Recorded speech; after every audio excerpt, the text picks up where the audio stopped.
Okay, it's lovely to see you. So what we're going to do, we're going to start off by just doing a little bit of a brief breathing space, just coming into our body. So just to start off with, before I start the talk, what I suggest is you just close your eyes and just notice how you're feeling right now. Noticing your thoughts as they come and go. Not latching onto them, but just noticing them, giving them your attention, and then letting them pass. And noticing our feelings, again, without any judgment.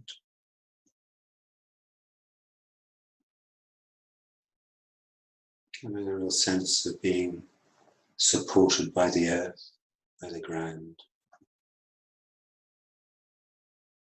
And having that sense of being stable.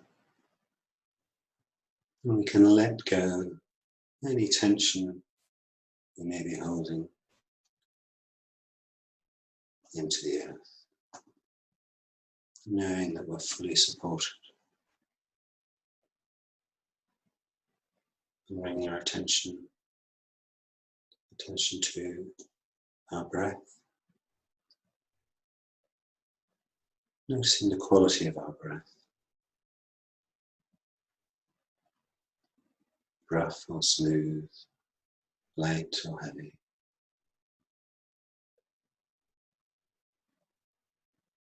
And the length of our breath. Just following the breath right from the start of the inhalation through to the end of the exhalation.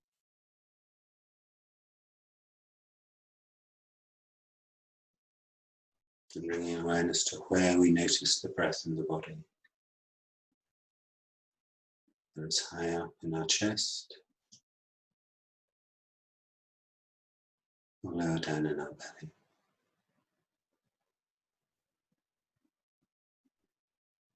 Or maybe even on our sides, our back.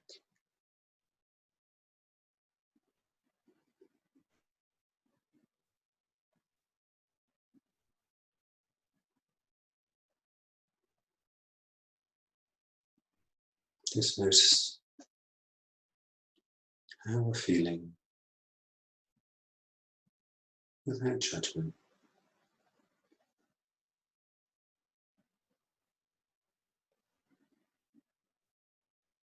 And slowly opening your eyes.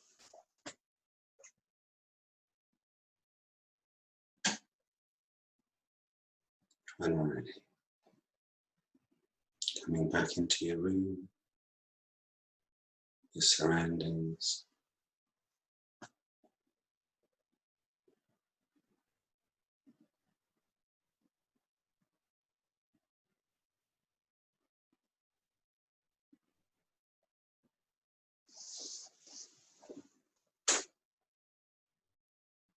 And when you're ready, bringing the breathing space to an end.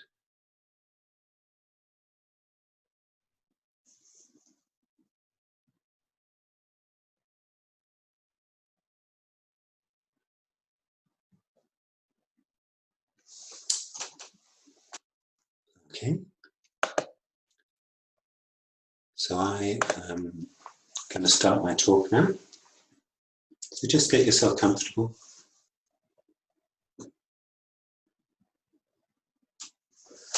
And I'm going to be talking about 5 positive precepts that Bhante set up.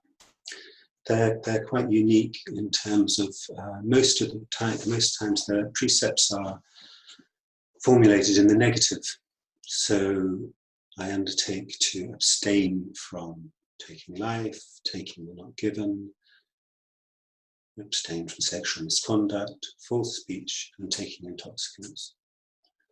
But one of the things that Bhante has done is he wrote them in a positive format. And one of the things I like about that is that as they're positive, there's always more we can do. They're training principles. They're not rules. They're not commandments. They're training principles, and we'll make mistakes. We'll break them. And then we just try again. We come back and try again. So they're not laws that can be broken. They're just ways to try and lead our life by. And I've always really appreciated the precepts. And I thought in terms of how we're living our life at the moment, they're a useful tool to try and see how we can lead our life during these challenging times. But first I want to start off with gratitude, actually. Gratitude for being asked to give this talk, this lovely opportunity. I am one of the trustees for Danakosha, and Kate phoned me a few weeks ago and asked me if I'd like to do something. And I've always been very grateful to Danakosha because Danakosha was where I first came across the Dharma. I was initially interested in Tai Chi. I came to a retreat for Tai Chi at Danakosha. And by the end of the retreat, I had decided actually I would change my evening off from Tai Chi at the centre in Glasgow to start coming to classes. So it was very much very pivotal in my Dharma life. So I feel like I've got a lot of gratitude for Danakosha. Also just thank you to Kate for doing the all the tech stuff. It's not my strong point, so it's lovely to know that that's been dealt with.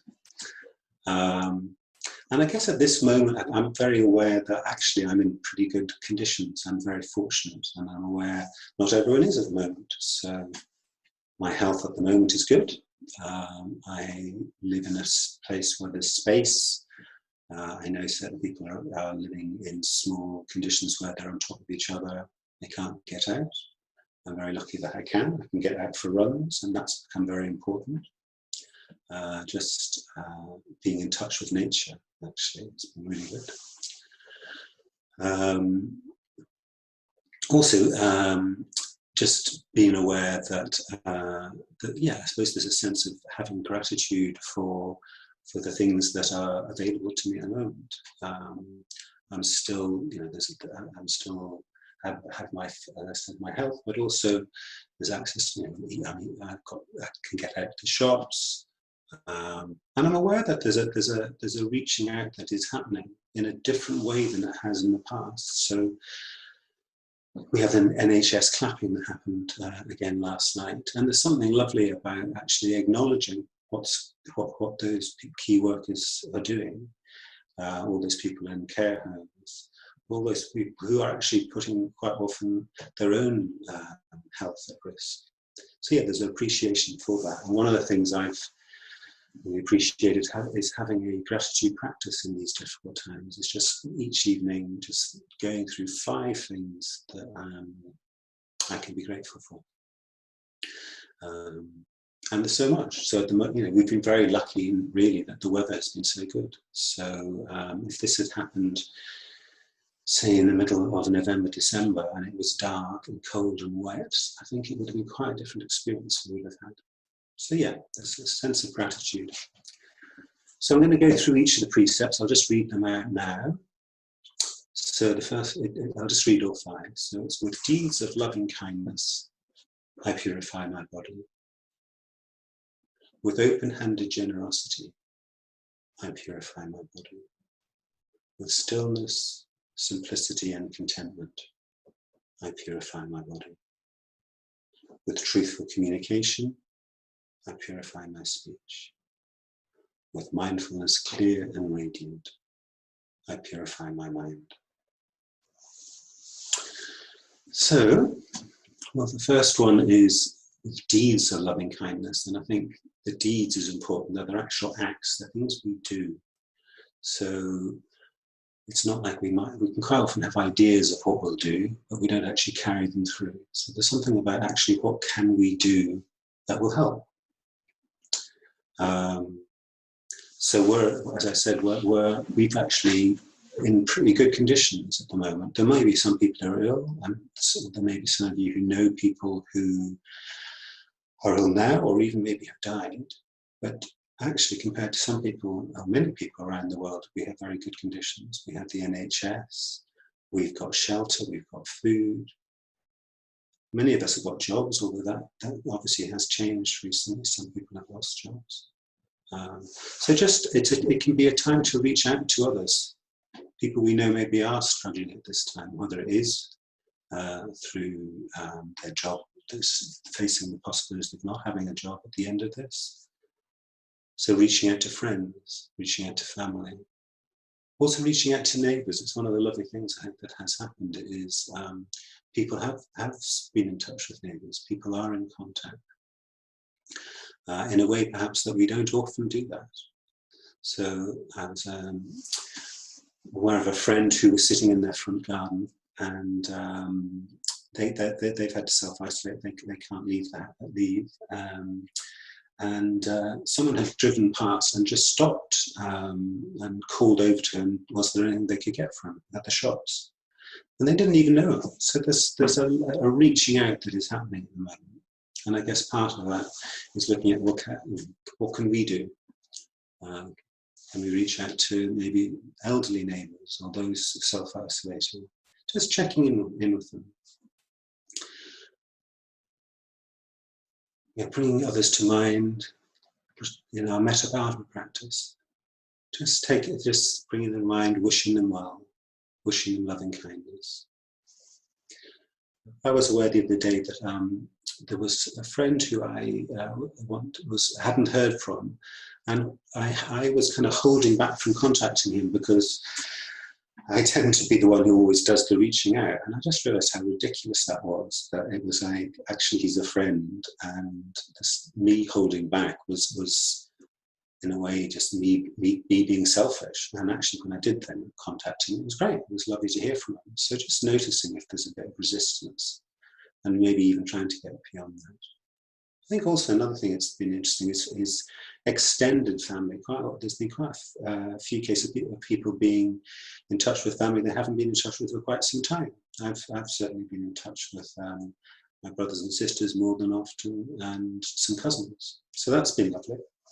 So yeah, it's just a case of, can we be more kind? Can we be more outward going? I was aware that the Prime Minister of New Zealand, who's called Jacinda Ardern, she ended a message to the people of New Zealand with be strong, be kind. And I just thought, wasn't that lovely? That's a rare thing to hear a politician say. Also, just to be aware that at this stage where we've been in lockdown for a few weeks now, I think irritation can creep in. I'm aware that it's frustration. We're not able to do things we want to do, and we can get quite judgmental in our minds, certainly, about people not, for example, keeping the social distance or not following the lines in the shop, and whatever it might be. Just noticing, are we tightening up? And also just being aware that maybe the reason they're doing that, they're fearful. They just want to get out of the shop quickly. So yeah, just opening to them rather than getting straight into judgment. So the second positive precept is with open-handed generosity. Okay, so just open-handed is important. It's not that we're generous with the expectation of something in return. So that it's not an exchange, it's just we're giving, and that's it. We're giving because we want to give. I've got a friend who has started writing letters to people during this time. And part of that, there's something lovely about him bearing those people in mind, but also actually taking the time to physically write those letters, get them in the post. And it's a rare thing, isn't it, to receive letters these days by post. But again, there's something about just reaching out, making that connection. How can we be more generous? I think one of the things that generosity comes out of is a recognition of what we've been given. And because of that Contentment is the word, then we want to therefore give back to others. So we can have gratitude for our teachers, whether they're teachers from school or university, college, from Buddhist Center, Bhante, who set up our movement. And actually, I'm very aware if it wasn't for him, I wouldn't be here today. So yeah, there's definitely a gratitude for me there. And quite often I'll start the metta bhavana actually bringing to mind teachers such as Bhante and some others who I'd really appreciate it. And that's a lovely way just to open one's heart before one actually gets into the practice of the metta Bible. I think another thing we can give is give time to people. I can definitely get into kind of being quite busy, and at this Buddhist centre where I work in Glasgow, I can kind of be rushing around a little bit, and part of that is just a sense of busyness. Whereas, actually, I think it's one thing that's nice about this situation is that there is a sense of time. There is a bit more time to give to people, and not be kind of rushing or not even like looking at our phone, but just giving our full time and attention to someone. I've got a friend, Basada, who I think he's 92 now. Whenever I visit him, I always really appreciate his full attention. Actually, when I'm with him, I'm just very aware that's where his focus on. He's not thinking about something else. He's not looking at his phone to see if he's got any messages or whatever it might be. He's just fully present and aware. So that's a real gift that we can give to people, actually. Give people our time, give people our attention. We can also give the gift of fearlessness. So my name's Abhayavaca, and the Abhaya means fearless. And actually, if we can be confident and steady, that can be a gift we can give to people. And I think at the moment, particularly where there's a lot of anxiety, there's a lot of stress, a lot of fear, if we cannot get caught up in that, then that can be a gift of being steady, of being equanimous, and not getting caught up in those worldly winds that can tug us around, of praise and blame, loss and gain, fame and infamy, and pleasure and pain, where we're just grasping after, we want this, we don't want that, we want more of this, we want less of that, and just recognizing these things will come and go. We can enjoy them when they're there, but also just recognize they won't last, they'll pass on. And actually, the metta Bhavana was originally taught by the Buddha to a group of monks who, I think they were sent into the forest to meditate, and they got very fearful of the tree spirits forest, and they're going to be there for some time, so they frightened them away. And so the monks came back to the Buddha saying, what are we going to do? And his response was to teach them metta Bhavana.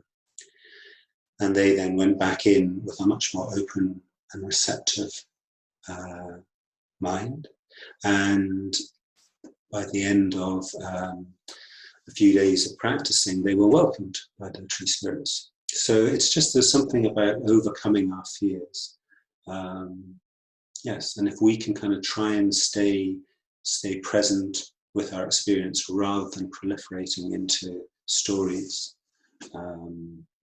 At the moment, there's a lot of proliferation going around. There's a lot of speculation of what's going to happen, when it's going to happen, when lockdown's going to end, how it's going to end, how people are going to be, all these things, and we don't know. So there's, in a way, a lot of that we don't have to go down that road.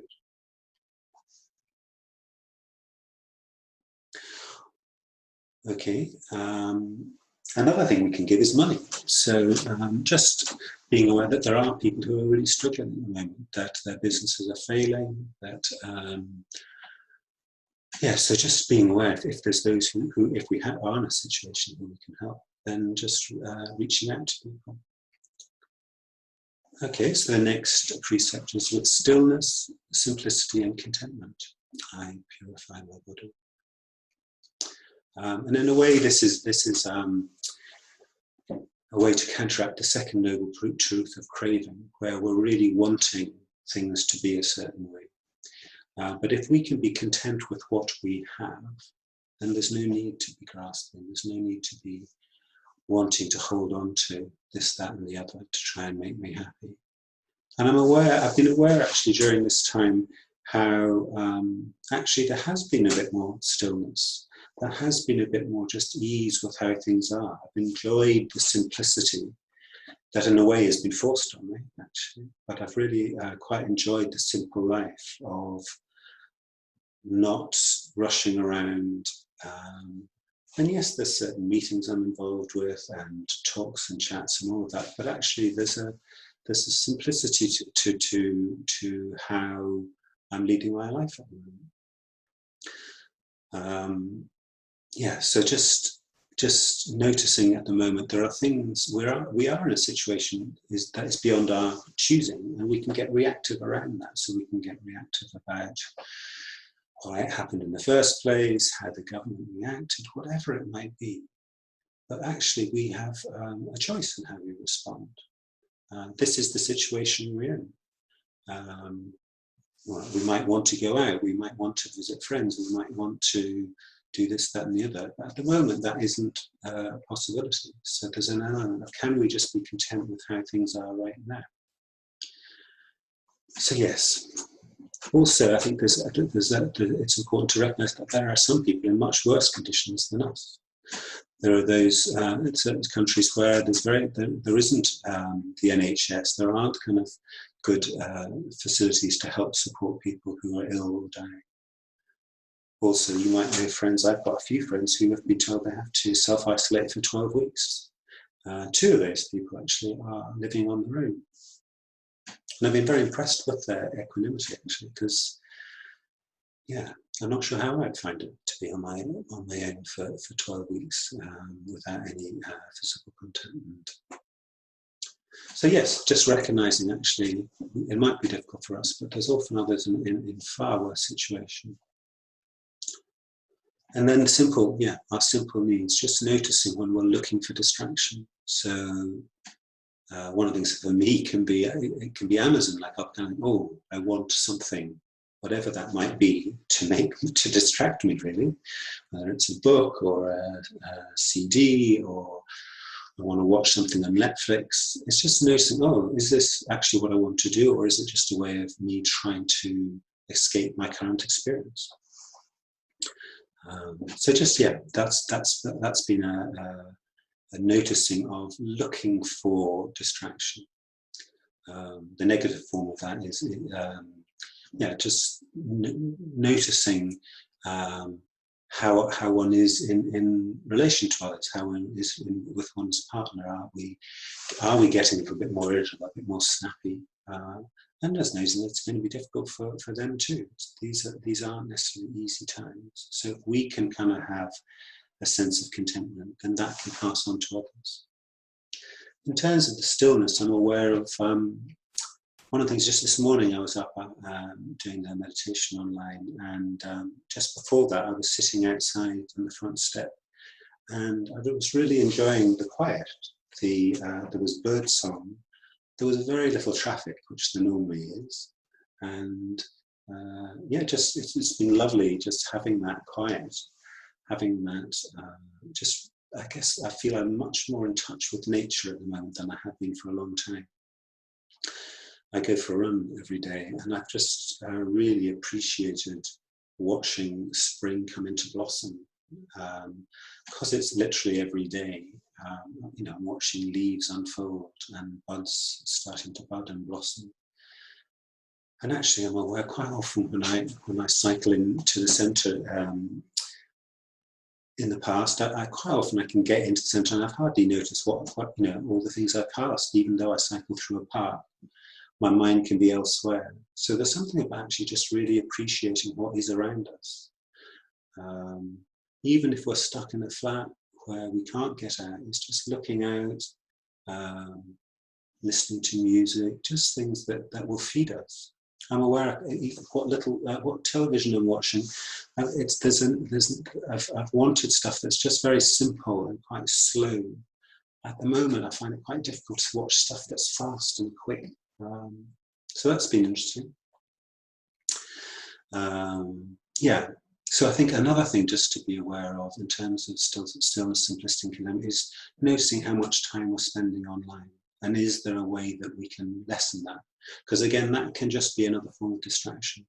Even if it's just listening to talks or whatever, it's still it's still a distraction. So just, it's not that we shouldn't do it or should do it, but it's more like just noticing I've got a choice, and is this the most helpful at the moment?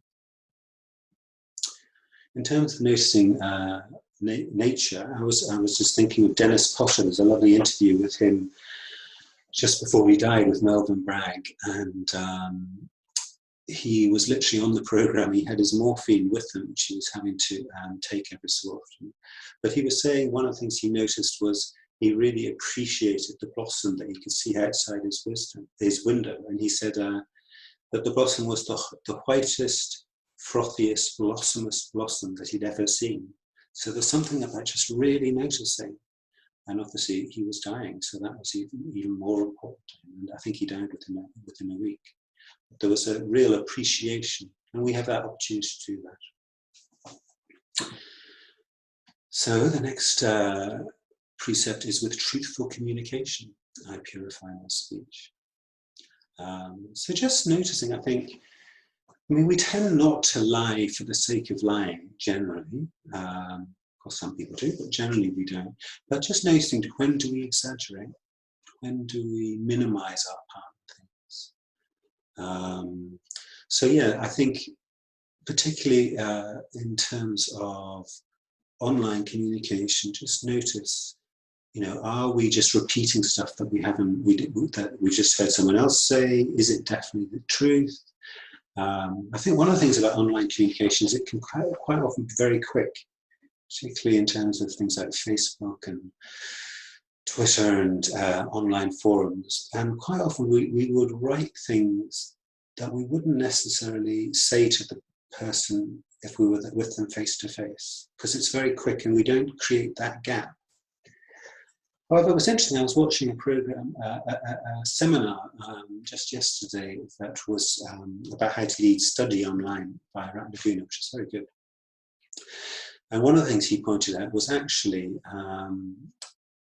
it can bring in more skillfulness if people are using the technology well. So in a study group where rather than people talking over each other, everyone is paused, and then they press the pause button when they want to speak, and that just creates a slight gap so that actually people have time to think rather than to react.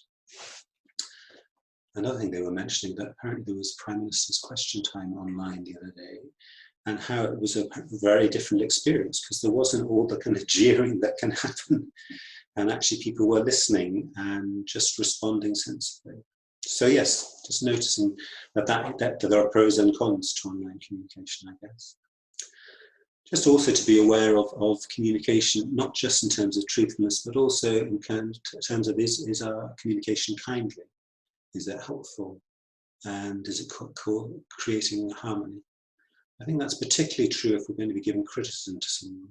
It's just noticing, is this helping the situation or not? Is this coming from a place of kindness, or am I trying to just get my own back or get one over on someone? And is this creating harmony or not?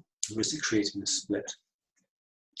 At the moment, I've got a couple of friends who have just started their private precepting process where they ask people who know them quite well for feedback. And it's quite a detailed list that you answer, that you look at and answer in relation to them. And it's actually, it's quite a challenge because you need to be very honest. But you're doing that from a place of love, from a place of wanting the best for them, to help them, I guess, see their blind spots. And actually, as a good friend, that's an important role, that we don't kind of avoid those difficult conversations. Bhante Sangaracha has this lovely aphorism: honest collision is better than dishonest collusion. And that's something I've really had to work with, because I was very much brought up that dishonest collusion, as long as it didn't end, was better than getting into an argument. Whereas sometimes an argument, it can be very healthy. The danger is that actually then things just simmer under the surface if it's not dealt with. So yes, there are times we need to step up, and also there are times where we need to actually remain silent, where we have to work out what is the most helpful in that situation. Also, what is that person capable of hearing at this time? So yes, if we are going to give feedback, if we are going to criticize something, just being very clear, what are our motivations behind this? What are our intentions? Are we coming from a place of kindness? Is this totally true? Or is this just backing up a view I have? Yeah. Another thing he said, actually, Bhante said in the lecture of the Noble Eightfold Path, he said, most of the time we are communicating with our own mental projections. So that was very interesting. I'm doing some study at the moment and we're looking at this, and so it's just noticing, we come from a certain perspective, and quite often we can surround ourselves with others who have those views, and notice, actually, is that the truth, or is it just that they're confirming our own biases? And I guess one of the things to learn in relation to that is that, can we be just totally open and receptive to someone who's got the opposing view, the opposite view, rather than just immediately shut them down? Okay, so that's truthful communication. And then finally we have, with mindfulness, clear and radiant, I purify my mind. So the mindfulness of breathing is the practice we use to help with this. And I guess I kind of see really the main part of our practice is taking responsibility for our actions of body, of speech and mind. And part of that is also guarding the gates to the senses, and just being aware, okay, if I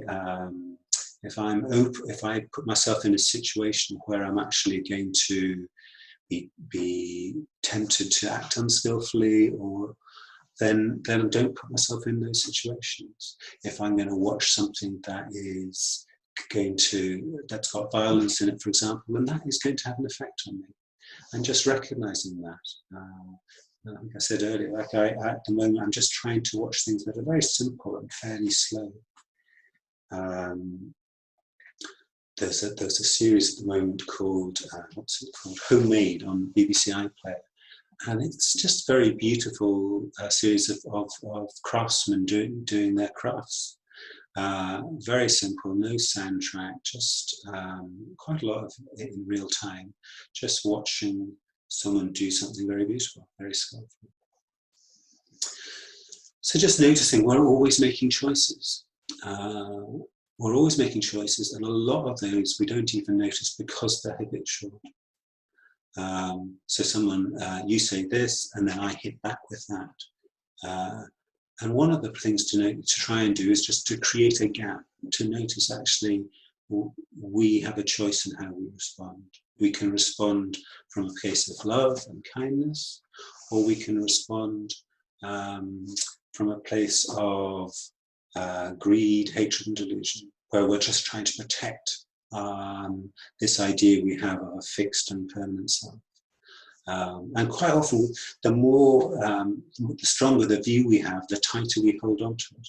So just noticing, when do we tighten up? When do we close down and stop remaining open to others? So yes, trying to create that gap. And recognizing, actually, if I do this, if I say this, or even if I think this, what will be the consequences? How is this going to play out for others? So yes, we have a chance basically to in that gap to just, can we respond creatively rather than to just react, because the reaction is habitual. But actually, we can then decide, actually, is this going to be helpful? Is this skillful or unskillful? And if it's unskillful, it's going to take us away from the path. And if it's skillful, it's going to help us towards the path towards enlightenment. So so mindfulness can also just be recollecting, remembering our intentions, bringing awareness to our actions.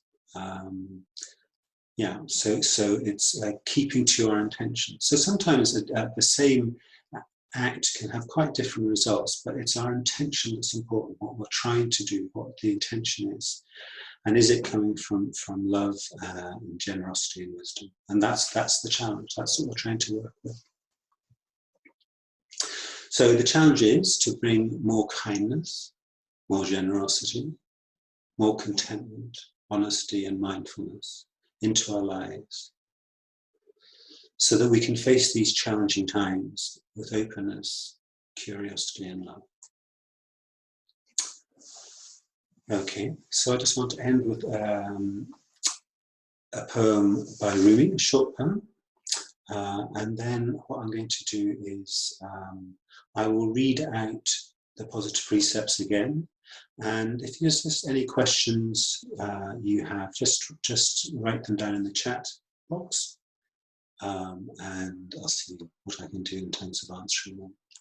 But the poem, I'll just end with the poem. It's by Rumi, and it goes, every living thing as it grows knows this one thing: you reap what you sow. With life as short as a half-taken breath, don't plant anything but love.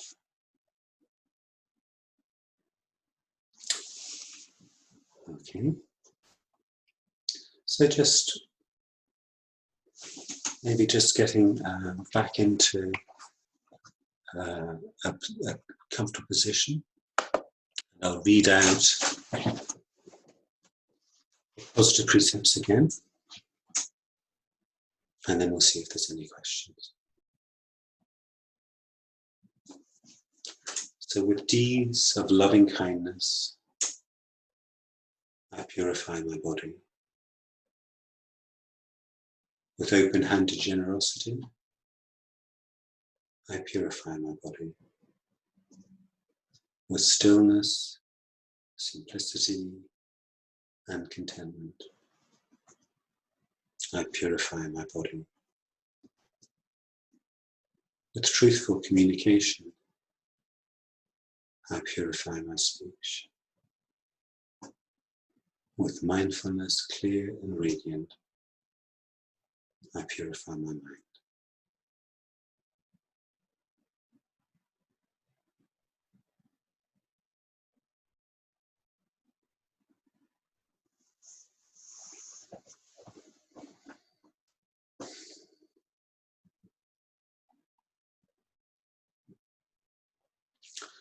Okay.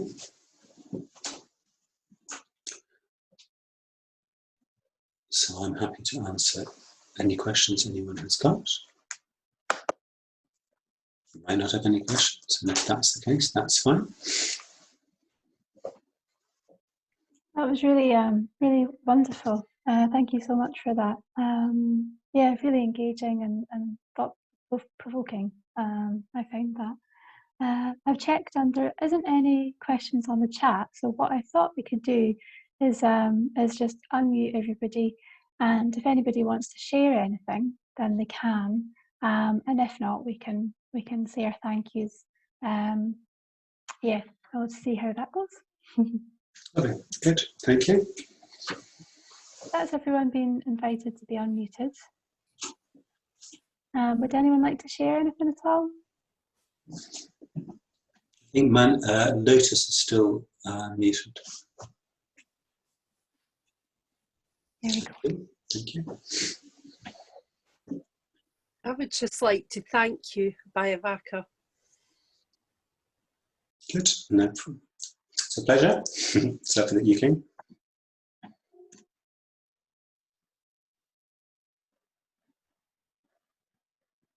I have something to just maybe contribute with regard to speech, because something that I've been thinking about a lot over this period of time is the language that's used to describe the situation we're in.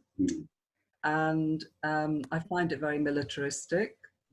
So personally, I choose mostly not to talk about lockdown and self-isolation and all those words, shielding. I try and find kinder words to use. And certainly for myself, I talk about, you know, I'm on retreat. I mean, obviously that's not terminology I can use with everybody, but there's quite a lot of people where I can talk about being on retreat, and it actually, it gives it a very positive flavor. Whereas to keep talking about self-isolation, it seems to alienate people from themselves and their own lives.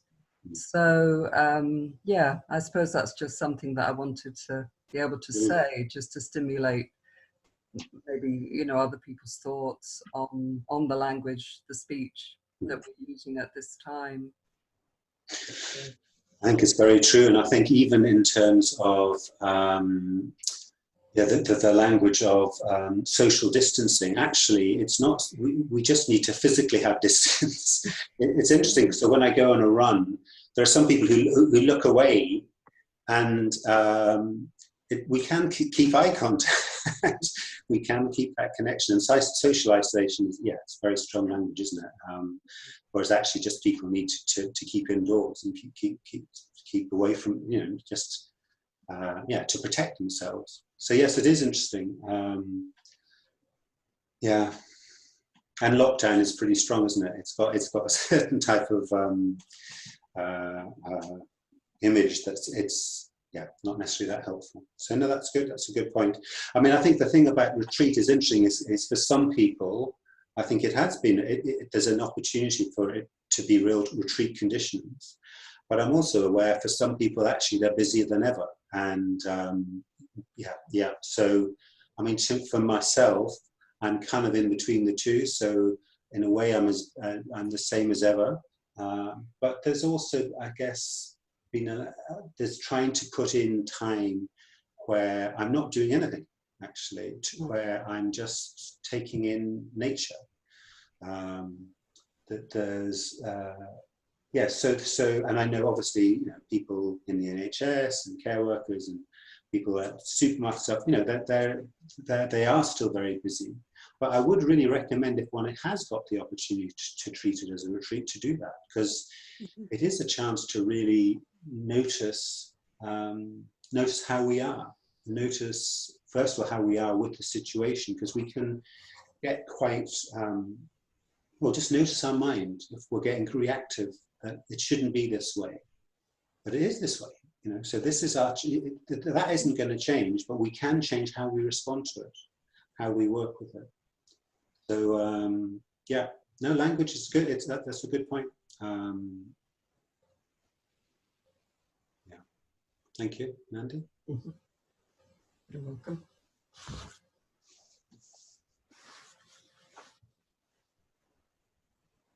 I mean, I think another thing that's interesting is in terms of just the situation for people. I mean, there's some people who are being put together in a way they haven't been put together for a long time. So families are together for 24 hours a day. Some people in positions where they can't go out, and that's going to be quite challenging.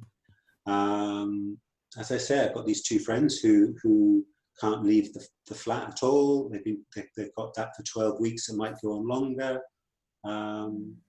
But we have a choice to how we respond to that. And I guess if we can respond with kindness and also potentially see it as a bit of an opportunity. It's not easy, but I think as I say, I've really appreciated the quiet, actually, that there's less pollution around, there's no doubt.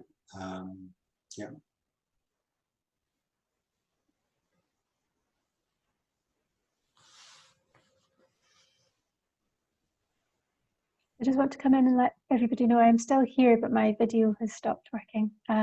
But yeah, I am still present. And does anyone else have any questions or comments they'd like to make?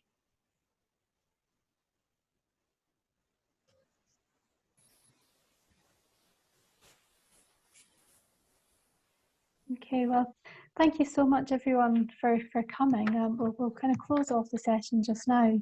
And thank you for those who were sharing at the end there as well. Big thank you to Abhayavaca. That was really wonderful. So greatly appreciated you coming on and giving your time and your generosity today. It's lovely to hear your voice. It reminded me of all the lovely talks that you've done at the Glasgow Buddhist Centre that I came to, and yeah, really, really special.